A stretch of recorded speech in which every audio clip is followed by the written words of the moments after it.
program, I said I want to interview, I think, a future president of the Philippines. It's just a matter of time. Oh, that's goosebumps! Oh my gosh, you actually said that, and it came true.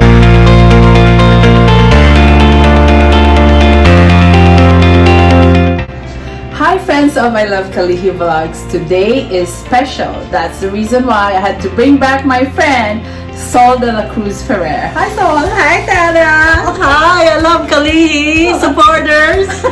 Thank you for joining us. So today's vlog, we call it Apolitical political commentary sort of vlog. Apolitical because I Love Kalihi Vlogs is a lifestyle vlog, more or less. And background wise, we are not political people. We're not into politics. I have a BS in nursing, and Sol? I have a bachelor's degree in business administration with special focus on corporate communication. But currently I work as a paralegal for an established firm in downtown Honolulu. It's also political because today we're going to talk about politicians.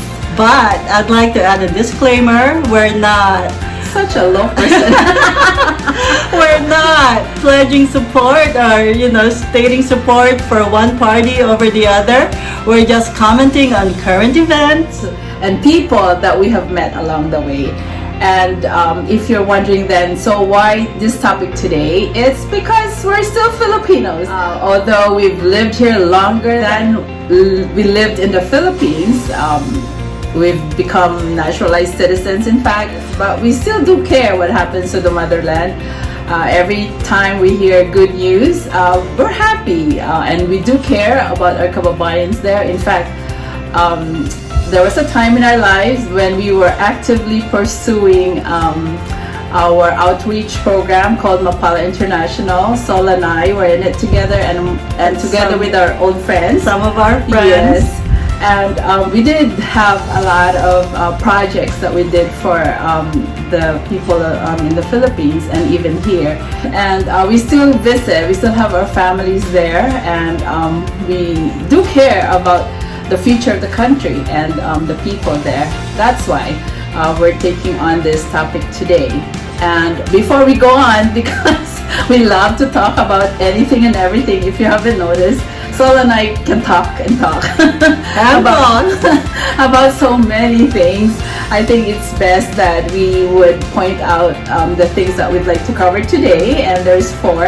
The first one is pasasalamat, or in English, giving thanks. Okay, and next would be reminiscing in Tagalog. I looked this up, and it says gunitain. Is that true? Yes, gunitain, reminiscing. It's so bad.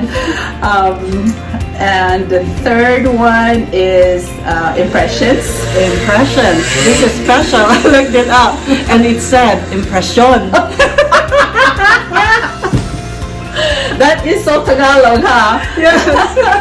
Oh, that's so funny. That's more Spanish. You just change the accent. And it becomes a different language. And the 4th and last one is open letter. An open letter, sort of, through our experience in the Philippines. So for the first part, pasasalamat, this is actually to say thank you to the outgoing president of the Philippines, Rodrigo Roa Duterte. Thank you so much for what you have done in 6 years.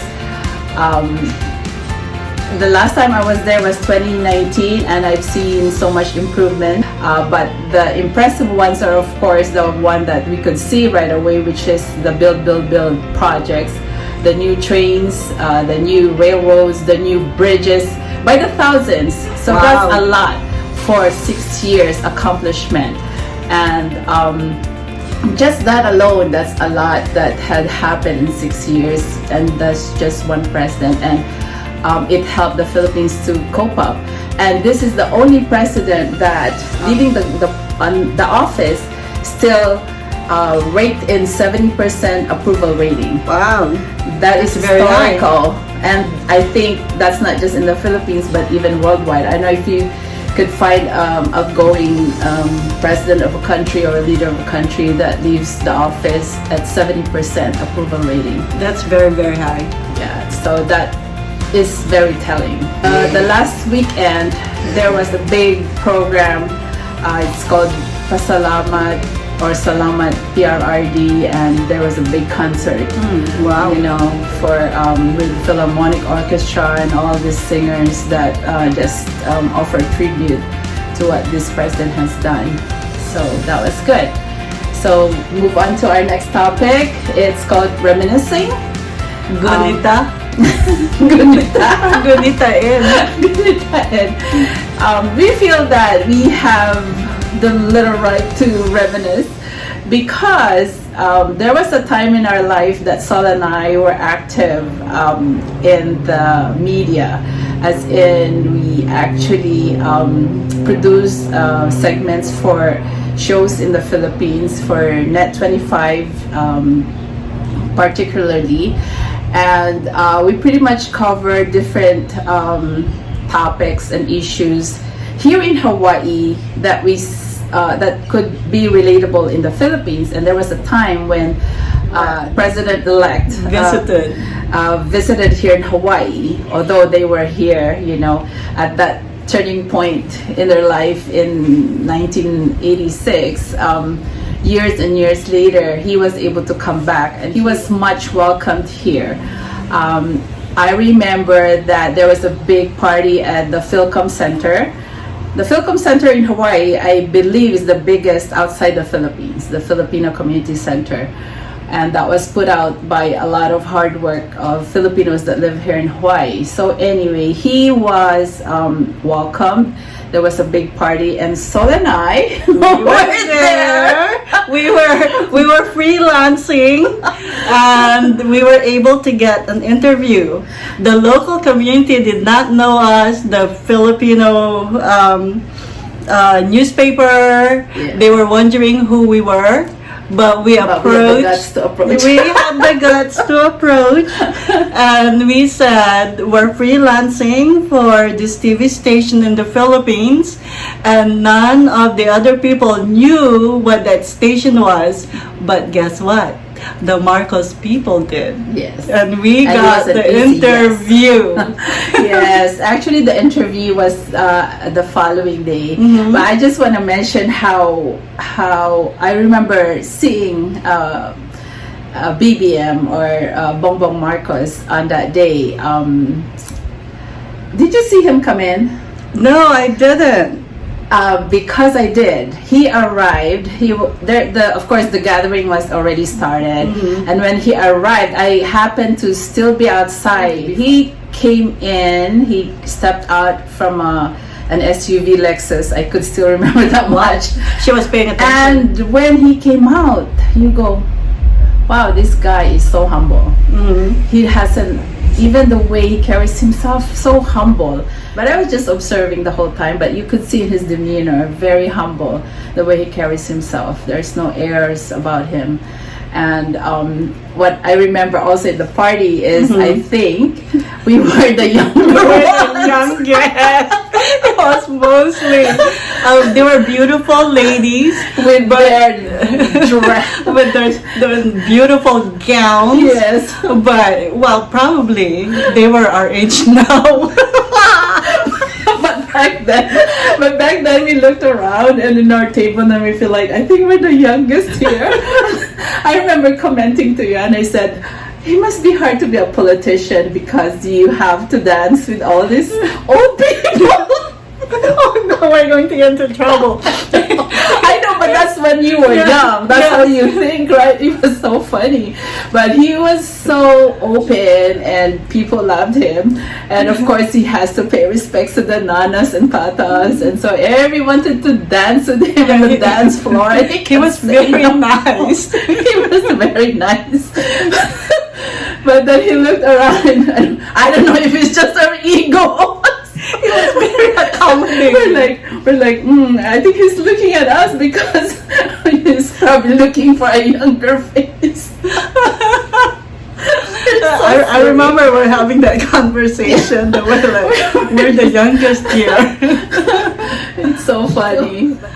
But back on reminiscing, Yes. what I remember about him is he was very, very humble. He gave me so much time during the interview. Do you remember where the location? It was Yes. at the Philcom Center. It was at a Filipino restaurant, and I was trying to remember the name of the restaurant. Yeah, I can What was remember it? Yeah. too because it's now an auto group. Or something, but it was a Filipino restaurant. It was a Yes. well-known Yeah, restaurant. at that time. But again, the other local media, they were wondering who we were because we weren't on the scene before, and here we Yes. are, fresh faces. We're so green. But what we had was guts. And you were the first to interview.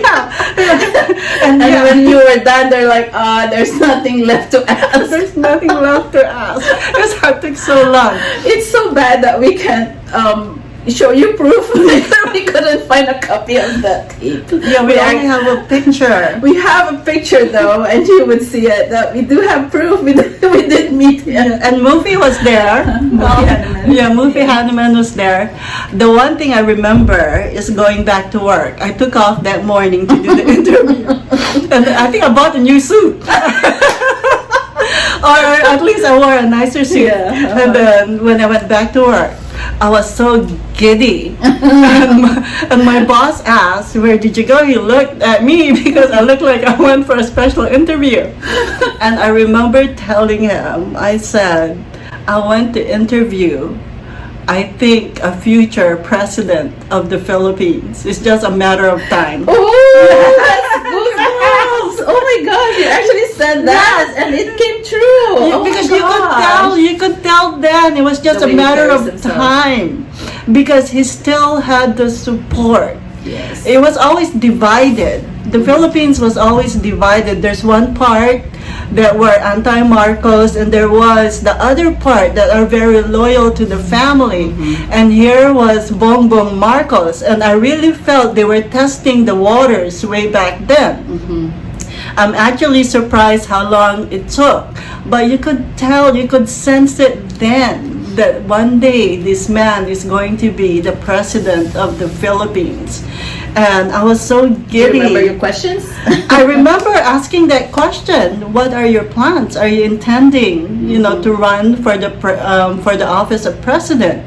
And What did he say? he dodged the question, and basically, but he said in politics, never say never. That's true. Yeah. So here we are. I remember you asked, being a Marcos, is that a positive or a negative? I did. Yeah. Wow. Yeah. Is that a pro or con? And I think he answered, it's something that I can't change. He's born in the family. If there are people that love the Marcoses, then it's a pro, and for those who didn't like the family, then it's something he can't do anything about. So I remember you asking that. Wow. And what's funny too, I realized that later that we're kind of behind here in Hawaii, and Philippines is more advanced because he was wearing the yellow badge. Yes. And it's so funny, we're like ignorant, and she asked him, I asked.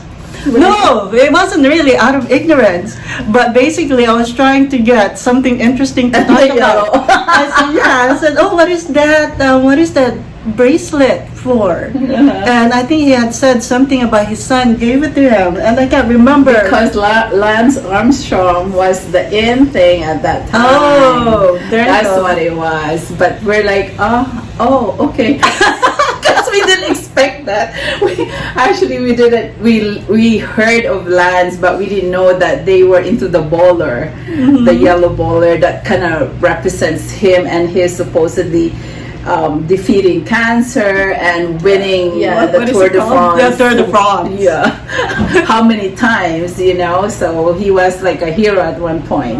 What about the other questions that you asked? Do you remember? I don't remember anymore, but it was such a long interview. It's so funny that we don't even remember the year, and we've been asking each other, when did it happen? I actually had to Google. Oh, you did? And there were two possible dates. It was in 2005, and I think that's the correct date. Year. When did he come with the mayors? No, I think he was by himself. I'm thinking if I'm not mistaken. I'm thinking he came with the mayors from the Philippines. From the Philippines, Oh, it's because possible then. I thought they were really testing out the waters. What support? You're right. That might Yeah. be possible. It's just that our attention was focused on him. And Yeah. that was not hard. I mean, it's like there's BBM. Yeah, And yeah. everybody was just kind of focused on him. If he did bring the mayors of Ilocos, because he might be the governor back then, or, Yeah. or already the senator. Because there I was can't an remember. article that said there was that sister state relationship between Hawaii and Ilocos Norte, and I think that may have been it.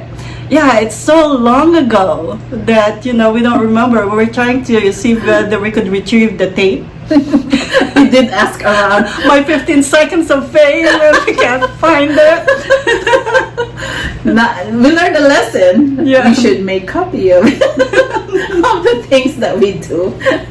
Well, with the internet now, yeah, back then there's no internet, Yeah. right? There's no even Facebook, so we couldn't even post anything and pull it out later on.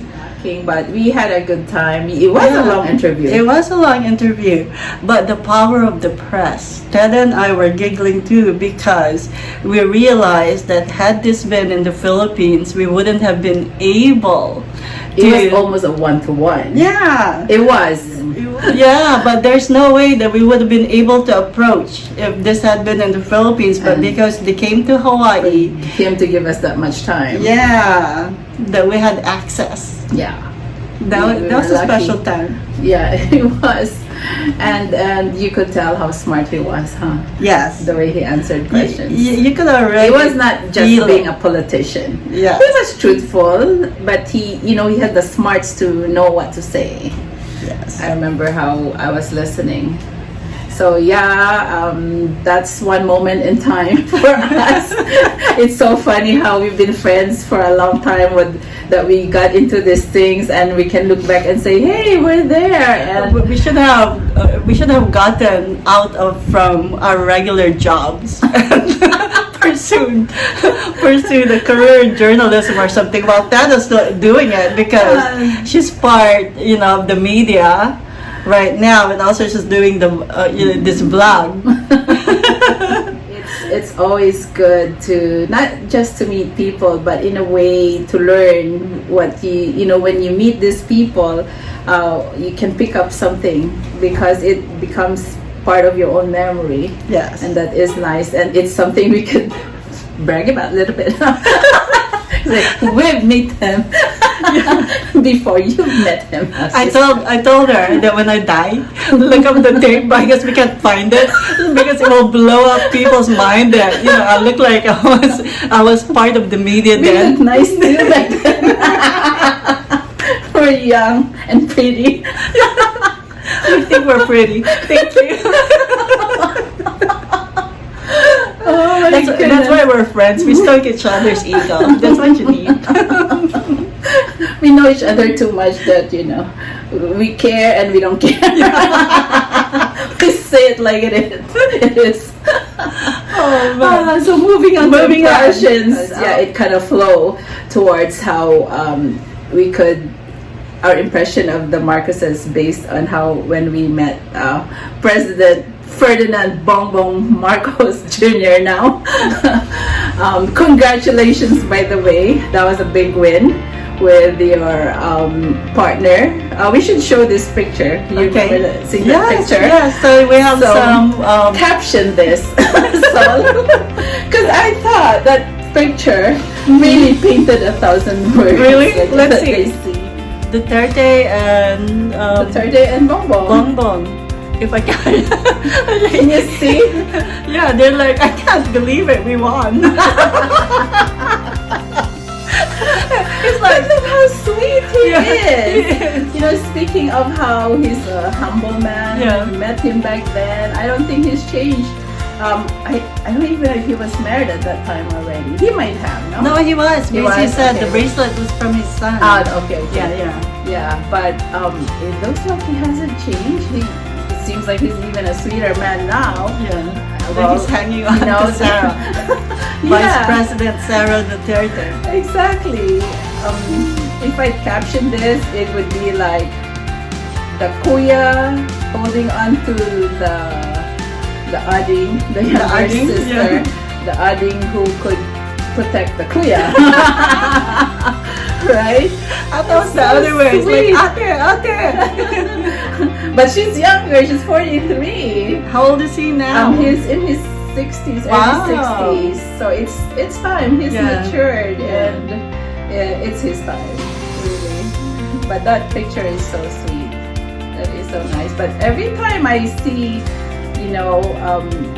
well, them on YouTube or TV, that's how they are. I'm glad that they get along. Exactly. Not like the Yeah, the past. administration. Because that was so hard. It in any partnership, I think, when you don't get along with your partner, it's so hard to move Yeah. when you're a leader. That's something I find interesting about the Philippines, that why the president, the vice president are not, Necessarily yeah, the they're not from the same same party. Yeah, Yeah. they should change that, huh? But I'm glad this time these two get along, their families get along so well, and hopefully the vice president could help a lot to the work of the president. And we wish them all the best, really. We're looking forward to many good things that could happen in the Philippines. Continue with impressions. Do you know that I saw Mrs. Marcos in person? I did too. When? At Macy's. We're talking about. Oh, okay. Imelda. Tell us your impression, Mrs. Imelda Marcos. Well, she was there. So loves to shop. Yeah, no, and there was a maid following her, going, ma'am, I think with a plate of food or snacks or something. Why? I know, that's why I At the also mall? yeah, at Macy's. Oh. And that was, it was a brief moment. I looked, I couldn't believe it. I'm thinking, is that maid in her right mind? I mean, Why is she following her with food?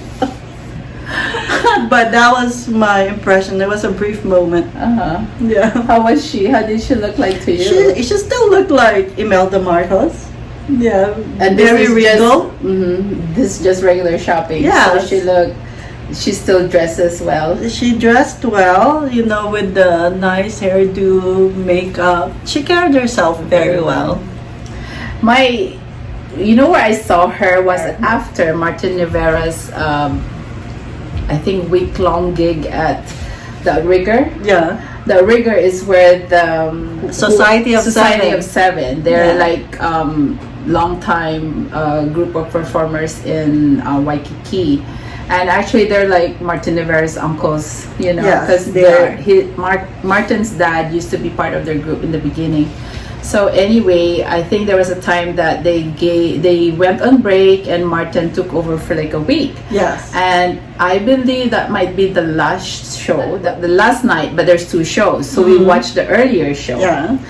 And so when we're done, I was going down the escalator, and then of course there's the opposing people coming up, and then when I was just looking down, there's this lady that caught my attention. And I said, oh, this lady looks nice. Yeah. And as we were going closer like this, and we passed, and I'm like, I had to turn around. That was Mrs. Marcos. And you know how they say, like that song, that line that's when you walk into a room, Yeah. Your beauty steals my breath away. But she just had that presence. she has that presence. And first you don't know what hits you, kind of thing. And you're like, there is something to this lady, because she didn't say anything, but the way she carries herself, and she was smiling. She was so gracious. She was looking at people coming down, and she's just smiling, like, greeting people. And I thought, oh, this lady is so nice. Like have that light in a room kind of experience, and you're like, oh, this lady is pretty and nice. And then when you're passing, you're like, what? I was like, really? And then I realized, that's true. She really had the presence. Yeah.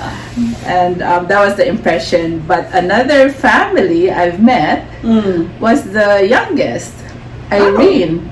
I was on vacation in the Philippines, Yeah. and after being in the province with my friends, I decided to go to Manila by myself and went to Corregidor Yeah. on a tour.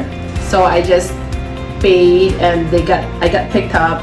I got ferried to the Corregidor, and they have the train, that take you around. Oh, It's a okay. complete tour, complete with lunch and everything. And when we were all done, we were just waiting for the ferry to take us back. By that time, I made a friend already, my seatmate. I still remember her name, Lay Santiago. Oh. Hi, Lay. Hi.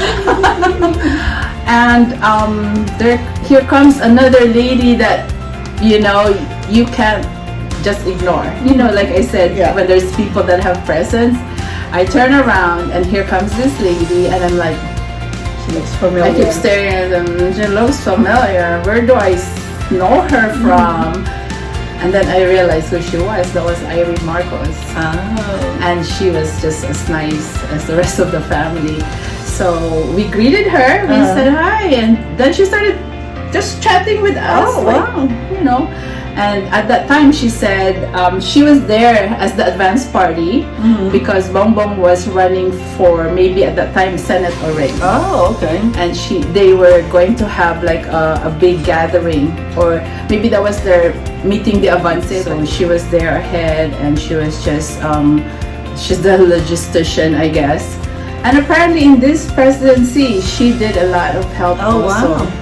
Yeah, she's the quieter Marcos, as they say. She doesn't get into politics. She just helps. She supports the family. She's behind And the very scenes. nice, very personable. So that's the impression we have. If people say bad things about them, it's there what they say, but we can only say what we know of them. Right? Yes, That's yes. it. Leave it at that. And we're happy that we get to meet them. And now that BBM is the new president, hopefully that he'll do a good job and Yes. even surpass what his dad has done when it comes to the achievements, right? Yes, it's a new beginning for the Philippines and for the Filipino people. And it's our hope that the new president, Mr. Marcos, and the new vice president, Ms. Sara Duterte, that Philippines will be great again. And for the last part, I brought in a Japanese American friend with me to tour the Philippines. And I didn't realize I wrote something about it, Oh. although I didn't finish it. Because if I did, it would be long again. Yeah. So I'd like to share it with everyone. I put it on video already. No kidding, it's really more fun in the Philippines. I am still euphoric from my latest trip in the Philippines. I spent a whirlwind love affair once again with my land of birth, and this time with a Japanese American friend. For just 2 weeks, we were able to visit places like Subic, Angono, Bacolod, Cebu, That's a great trip. Bohol, Boracay, Laguna, Oh no, it's raining. and of course Manila. In this trip, we were able to attend a young friend's wedding, visited and shared with the residents of Golden Acres in Quezon City and Bacolod Girls' Home. We visited museums of cultural and religious significance, as well as meet people who in many ways leave a significant impact in our hearts. The Filipino people. We oftentimes hear that no matter where we are, the Filipino presence cannot be ignored. This presence has nothing to do with the social standing, but their being. During our first day in the Philippines, my travel partner already wondered how soon could we return to the Philippines. Although she had not been toured at that time, she said that the people had been very warm and welcoming, from the people at the airport, the friend who picked us up, and the people at the hotel where we were booked at. My friend noticed that this is a service-oriented society, and for somebody who grew up in the United States who is used to doing everything for and by herself, it is a pleasant experience for her. Although I open her eyes to the sad fact that there are so many people with good education but can't find real meaningful jobs matching their education, the fact remains that these people do their jobs with heart and sincerity, and a guest like my friend felt it. She commented that in the US, even when you stay in an upscale hotel, nobody would open the door and greet you warmly, as well as call you every day to check on you for anything you may need, like what they do in Sofitel and New World Makati. Before our vacation, my friend and I met for a couple of times to prepare for our vacation. Part of the preparation was orienting her about the Philippine culture and the psyche of the Filipino people, because I wanted for her to understand and not to be severely disappointed in case she experienced something negative in this travel. This served well, to the point that she thinks even some unfavorable traits of Filipinos are still endearing. A good example of this is how she sees the driving style in Manila. Although to me it's inefficient and undisciplined, she calls it controlled chaos. Seeing the Filipino people the way my friend does is probably because the person that she is, positive, loving, and understanding. When she saw old men playing musical instruments in Bohol, she dropped money in the tip box without hesitation. When begging kids were knocking at the window of our vehicle, she was fast to pull out her purse, but agreed to give food instead at my urging. She prepared her money before we did our evening walk in Boracay, because she anticipated that there would be more of them that she noticed during the day. Because she's seen families with yayas in tow, she wished she could help them by bringing them in the US, but she said that she would oblige the employers to send them to school and allow them to work part-time. Everything man-made gave my friend impressions of the kind of people that Filipinos are. From the colorful and stylish homes, whether made of native or concrete materials from the different provinces we visited, made her realize the colorful and snazzy nature of Filipinos. She mentioned to her husband when we arrived back in Honolulu that the people in the Philippines are very warm and respectful, whether we were in the provinces or in Makati. Points of interest. People plan to go places foremost because they want to see and experience something that is wonderful. My friend left to me the decision on where and when we would go. Thus, 2 nights in Bacolod, 2 nights in Cebu, and a full day tour in Bohol, and 2 nights in Boracay, besides the different places in the nearby vicinity of Manila in just 2 weeks. When we were in Bacolod, I introduced her to my old classmates and showed her the university I studied while growing up there, to give her a glimpse of myself. We stopped by and took photos at the city landmarks, as well as spent time in a couple of tourist destinations, such as the ruins and Mambucal Resort. In Cebu, we signed up for an afternoon city tour, and we visited the Lapu-Lapu Shrine in Mactan Island, explored the ancient beauty of the smallest fort in the Philippines, the Fort San Pedro, and admired the history and representation of the Magellan's Cross. We marveled the massive heritage monument and took several photos there. It was evening when we got to the Mountain View Park, and although we regret not to watch the sunset there, the night view was still comforting. We also arranged for a full day tour of Bohol, and there we stopped by the Blood Compact Monument, visited the 285-year-old Baclayan Church, relaxed and ate lunch at the Lobok River Cruise, and learned new things at the Butterfly Garden in Bilar. We climbed 214 steps to gaze at the beauty of the famous Chocolate Hills, and yes, like many tourists have done, flew over it, including that with a broomstick. Then in the late afternoon, we quietly cajoled the tarsiers to look at our cameras in the Tarsier Conservation Park. In Boracay, we had to experience the energy of the nightlife as well as bask in the beauty of the beach. My friend posed for photo everywhere we stopped and took special interest in everything. I made sure that we visited the art capital of the Philippines, Anggona, Rizal, and were fortunate to have met one of the famous Blanco artists, Michael. In Laguna, we enjoyed the religious background of the museum in Villa Escudero, and in Quezon City, the Iglesia ni Cristo Museum and Gallery. We also enjoyed the different attractions in Subic, and we met up with friends and enjoyed their company. The Philippines had so many things to offer to tourists, and rightfully so.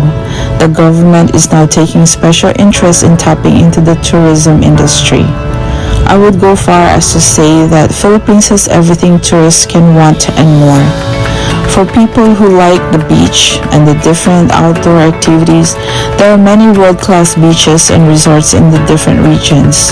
For people who are history buffs, Philippines has many preserved historical structures that not only Filipinos can relate to, but people of the world can claim connection to. For people who want to experience cuisine, even as simple as in an airport, one can find different types of food. How much more if that tourist is resourceful and travels the Philippines from north to south? There are hotel galore in the Philippines with special amenities and first-class service.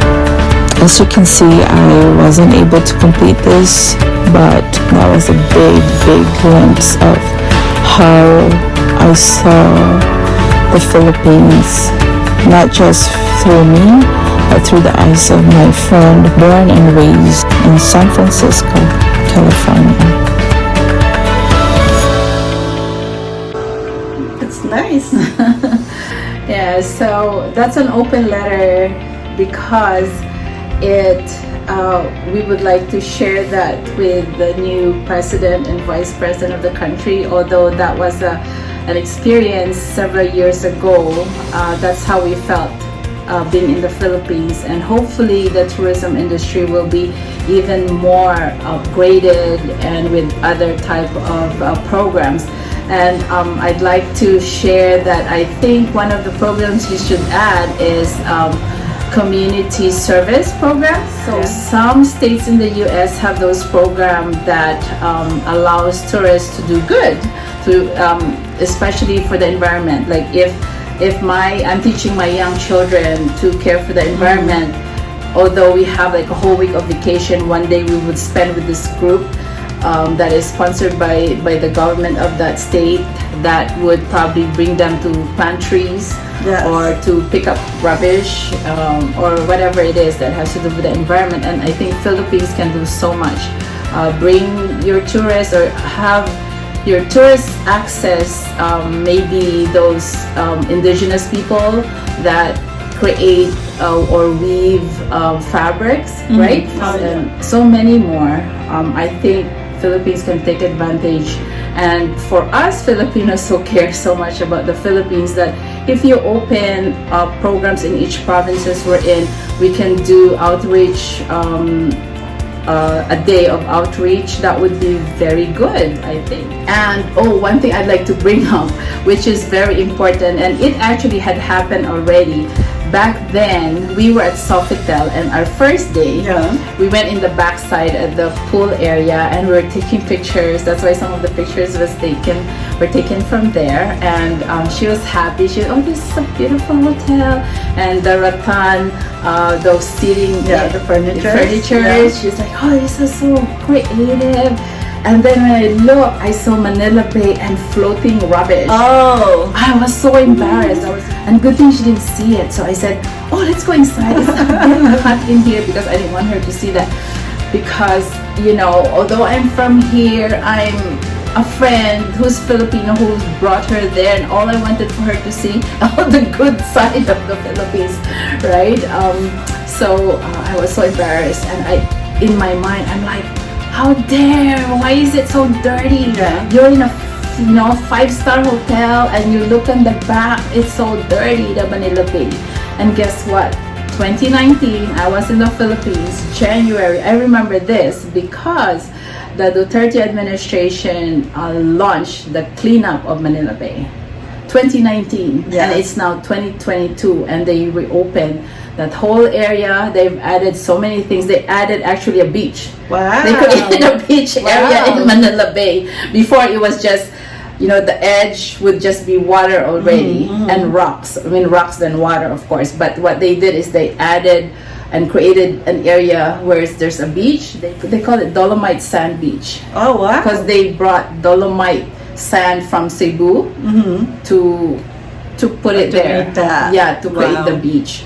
And the people love it so much, and I am happy that that was done, not just to clean but to actually even upgrade it. And a lot of tourists are there now, so that's one thing. And when you think about it, we went to Boracay too, and it's a good we didn't swim because it was so dirty back then. I Boracay is didn't even dirty know- too? At that time. Oh. That Duterte cleaned that too. Oh, wow. Yeah. Well, the Philippines And is people, one country that is taking steps to protect its environment. One of the country's great natural treasures, Boracay Beach, was shut down due to massive sewage pollution. The beach was cleaned up and is officially set to reopen on October 26th. But as Anna Corin reports, it will be with a lot of restrictions. And guess what? Those people Consistently ranked one of the most beautiful beaches in the world, the island of Boracay here in the Philippines is finally reopening after being shut down 6 months ago to undergo massive rehabilitation So works. instead of greeting The Philippines tourists, President they Rodrigo Duterte had to be earlier this paid. year They declared still the have their island a money, cesspool but following their job years is of to help mismanagement, keep- corruption, That's smart. over-tourism That's and smart. environmental degradation. Government inspectors found more than 2,000 businesses and homes were illegally connected to the island of the main sewer line, which led to raw effluent being pumped directly into the sea. An interagency task force was formed to oversee the rehabilitation of the island, which includes the construction of a new sewerage and drainage system, telecommunication lines, as well as 20 kilometres of new roads and footpaths. The two-year project, only a quarter of the way through, is estimated to cost $25 million. But for the residents, the most dramatic improvement has been the quality of the water. Take a look. It's beautiful. The shoreline too. It's so beautiful here. With environment laws and building codes now being enforced, only 68 of the 600 resort lodgings here on Boracay have actually complied, which means these establishments can only resume operations for the official opening on October 26. And while tourists arrive at the end of the month, they may be shocked to learn that Boracay's party reputation is now a thing of the past. No longer will people be allowed to smoke and drink on the beach. There will be no beach beds, chairs, tables or umbrellas on the sand, nor will masseurs or vendors be allowed to operate on the beach. Single-use plastic has been banned, as have water sports within 100 metres of the shoreline. I love it that Boracay is our pilot for sustainable tourism. This is just the beginning, and we want all major tourist destinations to be practice sustainable tourism. There is no denying that the rehabilitation of Boracay still has a long way to go, and there are some asking whether this island is really ready to be opened up to tourists. Well, the government says that the laws are in place to protect this piece of paradise, and it hopes that it will be a blueprint for other tourist destinations in the country and around the world. Anna Corin, CNN, Boracay, the Philippines. Back to making that an open letter that hopefully this new government will take stock on those things that the Philippines already have and make sure use it even more for the advantage of the country. We only would like to look at the progress. We don't dwell on the negativity, and because I think in any administration you will always have people that will go against you, right? It's hard. It's hard. And it's so challenging. So if anything, this is one thing we'd like to say to the president and vice president: put on your the blinders. The blinders. Put on your blinders. Never mind the negativity around you and people that go against you, because it's an uphill battle, and we know that. Put your energy into that and making the the country good. Never mind the sidelines, never mind the sideshows. They will always be there, and some have been there for years. So just concentrate on what you can do for the country, and the 32 million who voted for you, I'm sure, are eager to help. My hope is that Philippines will progress under your leadership, so much so that my daughter would want to come to the Philippines to visit. My daughter hasn't come. She was 1.5 years old when we brought her there. And she expresses reservation, and it's my hope that under this administration all will be well, that she would like to come to visit where her mother's from. Wait for us in January 2024, right? We'd like to come and visit. We'd like to come and visit your house in just like anything promising, we're hoping for the best for both of you, Mr. Marcos and Ms. Duterte Carpio. And from our end here, it's only all aloha. All aloha, Philippines. And Best, we hope to all the best to see you. Yeah.